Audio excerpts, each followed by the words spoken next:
श्रीकृष्णाय वयं मूर्खं करोतु विद्वांसं नास्तिकं तस्तिकं मुदा यत्कार्यं तमहं वन्दे कृष्णशङ्करशास्त्रिणं ध्यानमूलं गुरुर्गुरुते बुधामूलं गुरुतपदं मंत्रमूलं गुरुर्भक्तिं मोक्षमूलं गुरुकृपा नमः सभाभ्यः सभापतिश्च गुरुद्रदवे સૌનું રુદ્રદવે યુટ્યુબ ચેનલમાં હાર્દિક સ્વાગત કરું છું. ભગવાન ઠાકોરને પ્રણામ કરી, મારા માતા પિતાને પ્રણામ કરી, મારા ગુરુજીને પ્રણામ કરી અને આજના પ્રસંગની શરૂઆત હતું. પ્રસંગના શરૂઆતમાં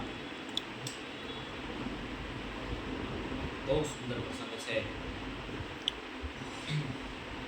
અશ્વત્થામાનો સંવાદ. અશ્વત્થામા જ્યારે કુતૂહલ થયું, દુર્યોધન પાસે આવે છે અશ્વત્થામા. મહાભારતનો એ સમય અને મહાભારતના સમયમાં દુર્યોધન પાસે અશ્વત્થામા આવીને કીધું, દુર્યોધન રાત્રિના સમય આવે છે કીધું કે 5 પાંડવો જો આ ધરતીમાં ન રહે તને શાંતિ મળી જાય? તો કે હા, મને શાંતિ તો મળી જાય. 5 પાંડવોને મારે કોણ? તારે અશ્વત્થામા એમ કીધું કે 5 પાંડવોને હું મારીશ. વાંધો નહીં. આ વાતની ખબર ભગવાન કૃષ્ણ એટલે ભગવાન ઠાકોરજીને ખબર પડી વાતની કૃષ્ણને. એટલે જ્યાં પાંડવો સુવાના હતા ત્યાં દ્રૌપદીના 5 દીકરાઓને સુવાડ દીધા અને ભગવાન કૃષ્ણએ કીધું, ઠાકોરજીએ કીધું ચલો આપણે જઈએ ગંગા કિનારે. તમે વિચાર કરો, ગંગા કિનારે જવાનું કીધું તારે એકે પ્રશ્ન એ કર્યો નહીં કે રાત્રિનો સમય છે, પછી સંધ્યા કરવાની, પછી સ્નાન કરવાનું, તો અત્યારના ગંગા કિનારે આનો મતલબ છે કે કોઈ વડીલ તમને આજ્ઞા કરે કે અહીંયા જાઓ તો પ્રેમપૂર્વક જતું રહેવાનું, કારણ એમાં તમારું હિત જ હશે. ભગવાન સાથે ગયા પાંડવો, અને જે જગ્યાએ સુવાના હતા 5 દીકરાઓ સુઈ ગયા દ્રૌપદીના. અને અશ્વત્થામા રાત્રિના સમયમાં આવે છે, કારણ કે ખબર તો હતી નહીં કે જો હું સામી છાતી હું નહીં લડી શકું. એટલે રાત્રિના સમય આવે છે. રાત્રિના સમય આવ્યા, ખબર નહીં ને શીર કરી નાખી, મારી નાખી 4 દીકરાઓ.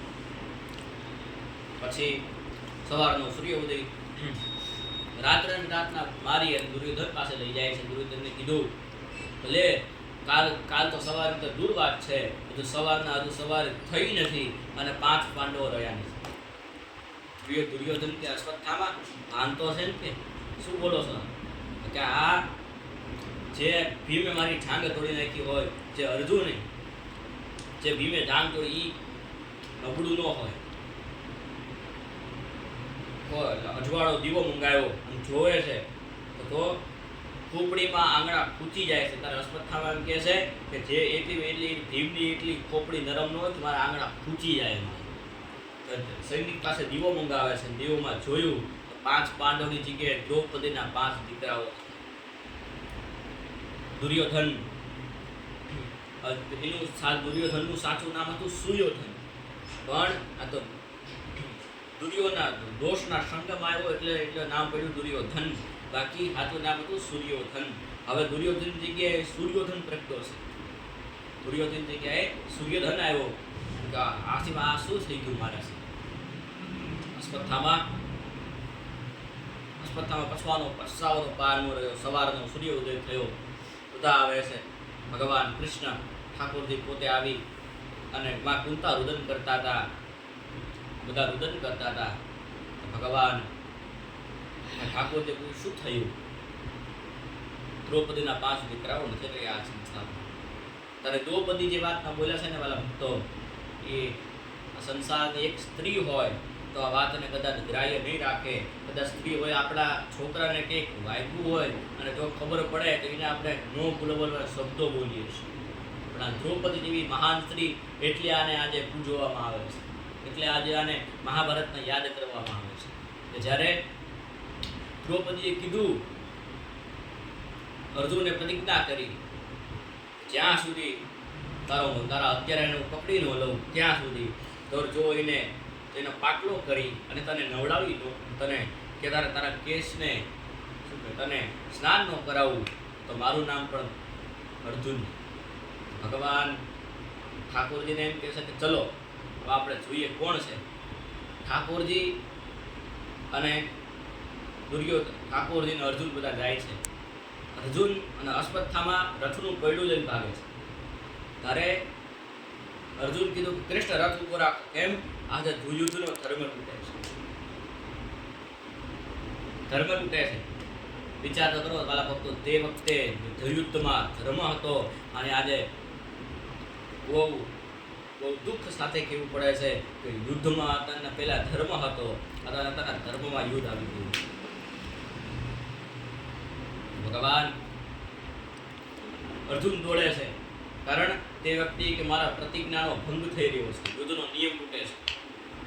અર્જુન દોડે, અશ્વત્થામાને પકડી લાવી અને જ્યારે દ્રૌપદી સામે રજૂ કરે છે. દ્રૌપદી કીધું, લે તારા પાસ અત્યારે એનું પકડી લાવ્યો છું. આટલી જલ્દી? આમ આંખના પોપચા ઊંચા કરીને ત્યારે જોવે છે તો આ ગુરુપુત્ર અશ્વત્થામા અને ભગવાન આ દ્રૌપદી પ્રાર્થના કરે, ઉવાચુતાત હંતસ્ય બંધનાનયનમ સતી મુચ્ચતામેષ બ્રાહ્મણો નિતરા. હે અર્જુન, આને છોડી દો. આ બ્રાહ્મણ છે, આ બ્રાહ્મણ છે. બ્રાહ્મણનો ગુરુ તમારા ગુરુ છે. અરે તમારા ગુરુનો પુત્ર છે. અરે તમારા ગુરુનો પુત્ર નહીં, ગુરુ સ્વયં છે. સયેસ ભગવાન દ્રોણ પ્રજારૂપે નવર્તતે. ભગવતજી એમ કહે છે કે જ્યારે આ સંસારના કોઈ પિતા મૃત્યુ પામે ત્યારે એની ચેતના એના દીકરામાં આવે છે, અને જ્યારે આ સંસારના કોઈ ગુરુ મૃત્યુ પામે ત્યારે જ્યારે સંસારમાં ગુરુ બ્રહ્મલીન થાય ત્યારે એની ચેતના એના શિષ્યોમાં આવે. સયેશ ભગવાન દ્રોણ પ્રજારૂપેણ વર્તતે. આ તમારા ગુરુ છે, આને છોડી દો. પછી તો ભગવાન ઠાકોરજી સામે જોઈને કે આને મરાય. હવે શું કરવું? કારણ કે જો અર્જુન કીધું કે હું મારું, આ બ્રાહ્મણ છે, જો આને નો મારો, આને મારું તો બ્રહ્મ હત્યાનું પાપ લાગે, અને નો મારું તો મારી પ્રતિજ્ઞા તૂટે. તો ભગવાન ઠાકોરજી સામે જોઈને કીધું શું કરવું? આનું શું કરવું? તો ભગવાન ઠાકોરજીએ કીધું મરાય નો મરાય. આમને સમજવા બહુ અઘરા છે, કારણ કે એક તો આટીવાળા છે અને નીચેથી ઝૂકેલા છે અને હાથમાં વાસળી છે. આમને જ સમજવા બહુ એટલે બહુ અઘરા. મરાય નો મરાય. આ બ્રાહ્મણો મને જીવથી વાલા છે, પણ તું મને ગમે એવું કર. અર્જુનને કીધું તું મને એવું ગમે એવું કર. બ્રહ્મ વર્ધુન હંતવ્ય આતતાહી વધારણવા. તો મને બ્રાહ્મણનો અંત ન કરાય, મરાય નહીં, તું મને ગમે એવું. ત્યારે માથા ઉપર મળી ઉતારી દઈ, શિખા કાપી અને કાઢી મૂકે છે. કારણ અપમાનિત કરી કાઢી મૂકે છે. જે માણસને આબરૂ વાલી હોય એ તમે અપમાન એકવાર એનું જાહેરમાં અપમાન કરી દો એટલે જીવન જીવતા સમાન, મર્યા સમાન જ જીવન જીવે છે. કાઢી મૂકે છે. પછી તો ભગવાન પંચ અગ્નિ સંસ્કાર કરે છે દીકરાઓના, દેવતીના દીકરાઓના અગ્નિ સંસ્કાર કર્યા. પછી ભગવાન અગ્નિ સંસ્કાર કરીને દ્વારિકા જવાની તૈયારી કરે છે. દ્વારકા જવાની તૈયારી કરે એ જ ભાવ સાથે ભગવાન ઠાકોરજીને પ્રણામ. અસ્તુ. જય દ્વારકાધીશ. રાધે રાધે. જય બામીને મામી ચ. તમને આ વિડીયો પસંદ આવ્યો હોય તો લાઈક કરી અને શેર કરી ચેનલ સબસ્ક્રાઈબ કરજો. કારણ હમણાં ઘણા મહિનાઓ પછી વિડીયો આવ્યો છે એ જ ભાવ સાથે. જય હિન્દ. ભારત માતા કી જય. હરિ ઓમ.